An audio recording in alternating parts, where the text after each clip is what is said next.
The military convoy rolled through the French countryside in late 1944, carrying the 92nd Infantry Division toward their temporary base near the village of St. Remy.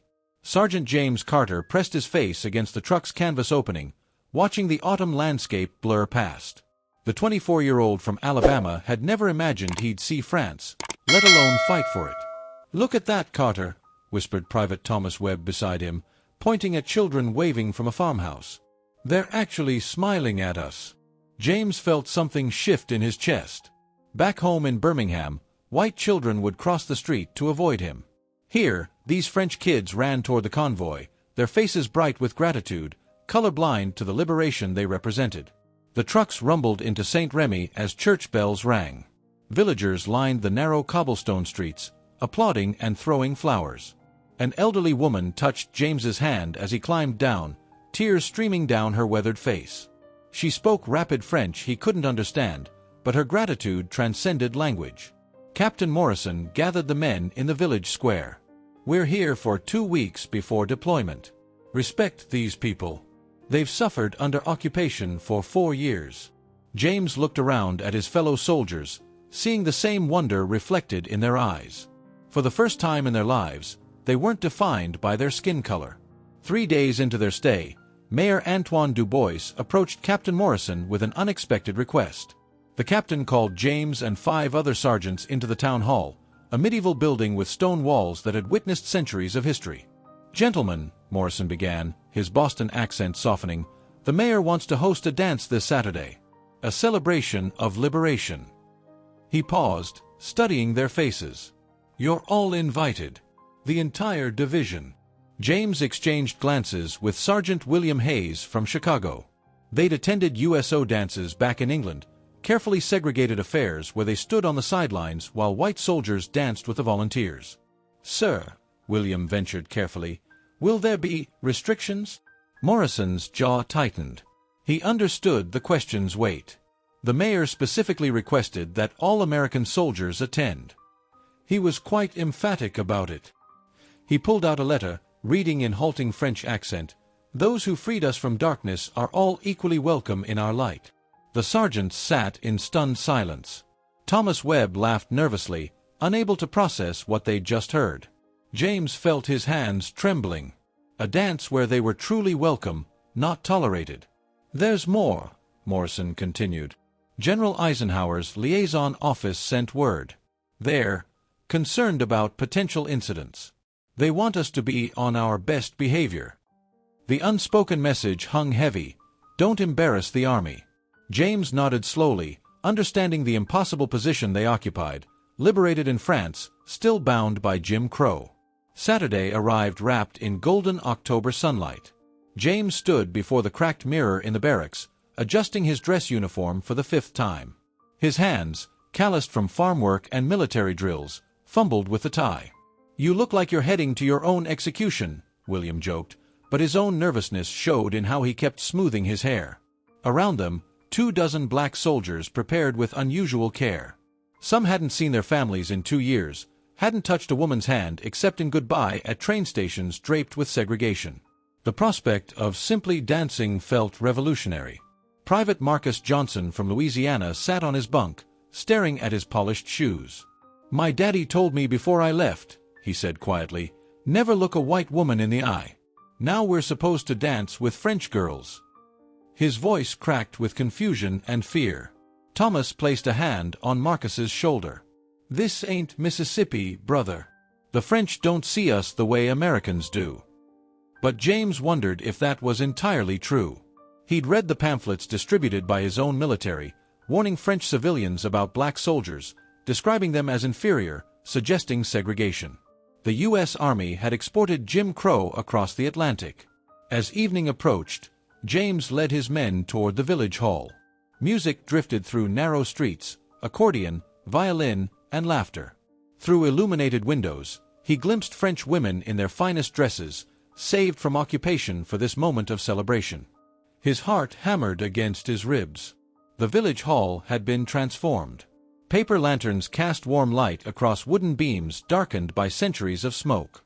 Long tables groaned with bread, cheese, and wine that villagers had hidden from German soldiers. A small band occupied one corner, elderly men with accordions and violins, playing melodies that predated the war. James entered with his men, immediately aware of the stares. Not hostile, curious, welcoming, but stares nonetheless. French women in carefully mended dresses watched them with open interest. Some smiled, others whispered to friends, many approached with shy confidence that would have been unthinkable in Alabama. A young woman with auburn hair approached William, speaking French. He stood frozen, unable to comprehend her words. She laughed gently, miming a dance. His eyes widened with panic and wonder. "She's asking you to dance," translated Marie Laurent, the mayor's daughter, appearing beside James. Her English was impeccable, learned from her grandmother who'd married an American after the First World War. "Will you deny her the honor?" William looked at James, seeking permission or perhaps courage. James nodded. He watched his friend take the Frenchwoman's hand and step onto the dance floor, moving stiffly at first, then gradually relaxing as she guided him through a waltz. Other French women approached, extending hands to black soldiers who stood transfixed. Marcus, the boy from Louisiana who'd never been allowed to look white women in the eye, found himself dancing with a schoolteacher named Celine. James felt tears prick his eyes, witnessing something he'd never imagined possible. Marie extended her hand to James. "Sergeant Carter, isn't it? You look like a man watching a miracle." "Feels like one, ma'am," he admitted, taking her hand. Her palm was warm, calloused from wartime labor. She led him to the floor. James had learned to dance in Birmingham's colored community halls, swing and jazz echoing off walls plastered with advertisements for hair straighteners and skin lighteners. This waltz was different, formal, structured, requiring him to hold Marie close but respectfully. "You're trembling," she observed, not unkindly. "I've never—" He started, then stopped. How could he explain Jim Crow to someone who'd never lived under its weight? "Where I'm from, this would be impossible." Marie's expression darkened with understanding. "We heard rumors. Your own army distributed papers, warning us about you, calling you dangerous, inferior." Her grip tightened. "But you freed us. You bled the same red blood on Normandy beaches. French people remember." Around them, the dance floor filled with improbable couples. Private Davis from Georgia danced with a widow whose husband had died in a concentration camp. She wept quietly against his shoulder while he murmured awkward comfort. Thomas spun a young girl whose laughter rang like bells she'd forgotten how to ring during occupation. The band shifted to a livelier tune. The dancing grew less formal, more joyous. Barriers dissolved in music and movement. Captain Morrison watched from the doorway, his expression unreadable. As the evening deepened, James found himself sitting at a table with Marie, sharing wine and broken conversation. She told him about the occupation, 4 years of fear, hunger, and silent resistance.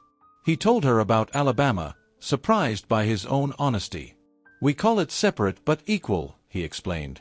"Different water fountains, different schools, different entrances to buildings. Always the back door, always the inferior version." Marie's eyes widened with horror. "But you fight for this country. You risk your lives. What choice do we have?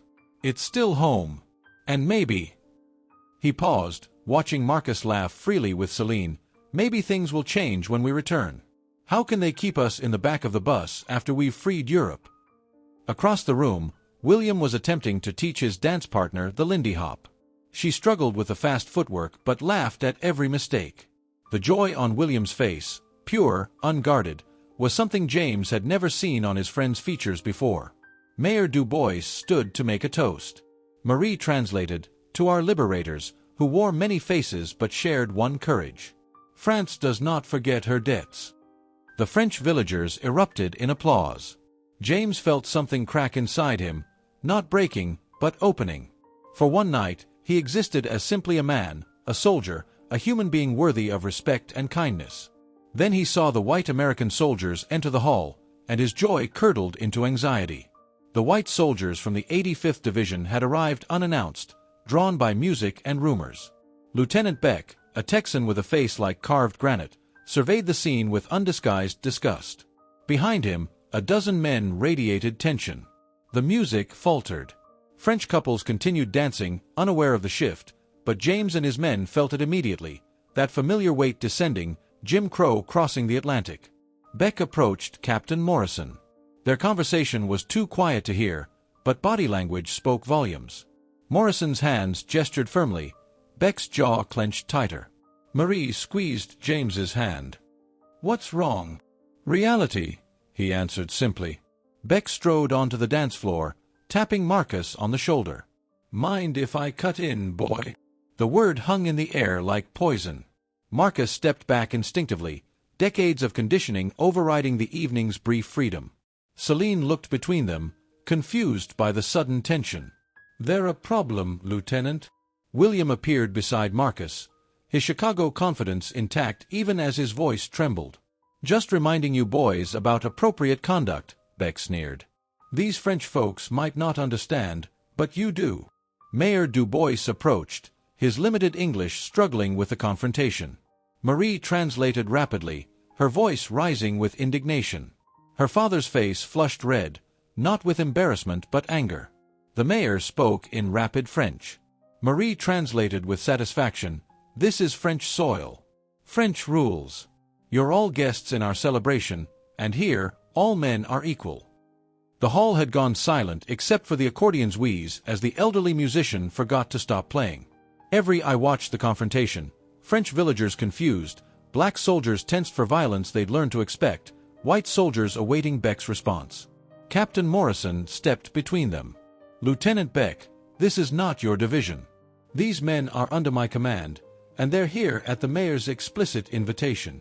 "With all due respect, Captain," Beck's tone suggested no respect at all, "there are regulations. Standards. You know what folks back home would say about this." "We're not back home," Morrison replied firmly. "We're in France, and these men have earned the right to enjoy one evening without prejudice." James watched his captain, a white man from Boston who'd never raised his voice against segregation before this moment, risk his career for principle. Something shifted in how James viewed authority, possibility, change. Beck's men looked uncertain.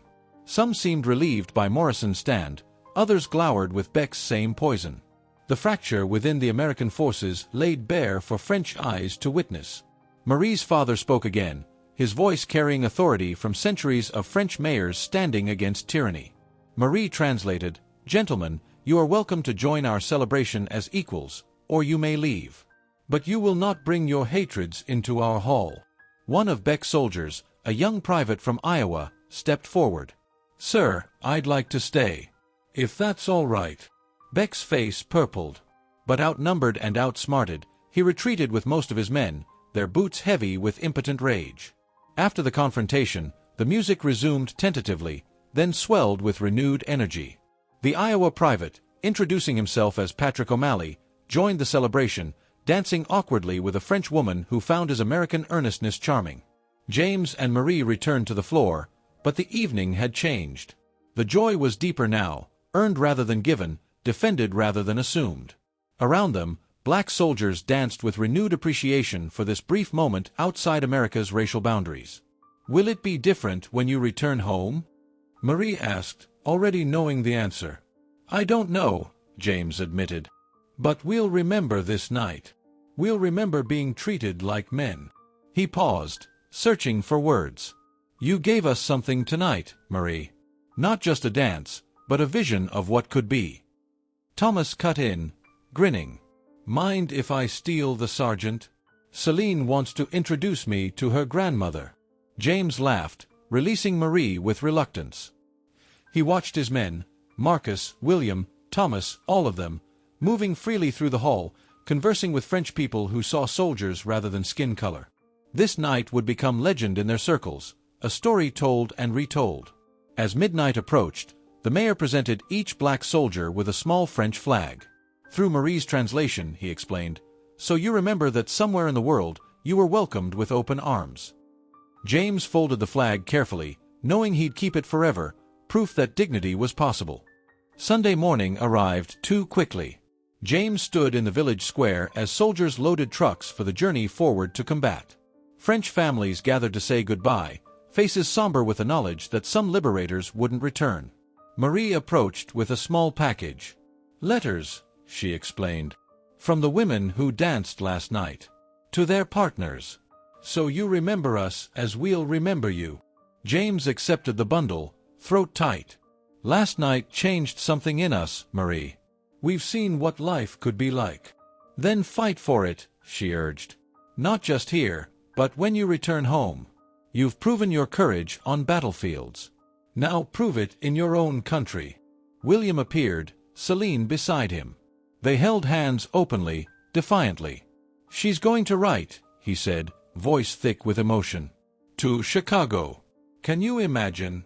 A French woman writing to a colored man in Chicago. Marcus hugged his dance partner goodbye, no longer afraid to look her in the eyes. Thomas distributed photographs, promises to write, hopes to return. Captain Morrison watched his men board the trucks, seeing them differently now. They'd glimpsed dignity and wouldn't forget it. As the convoy rolled away, James looked back at St. Remy.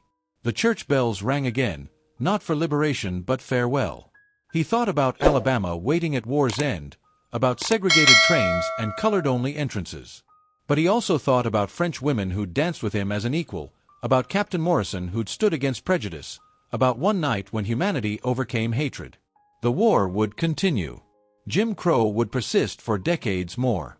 But James Carter carried proof that change was possible, folded carefully in his pocket, a small French flag that represented everything worth fighting for.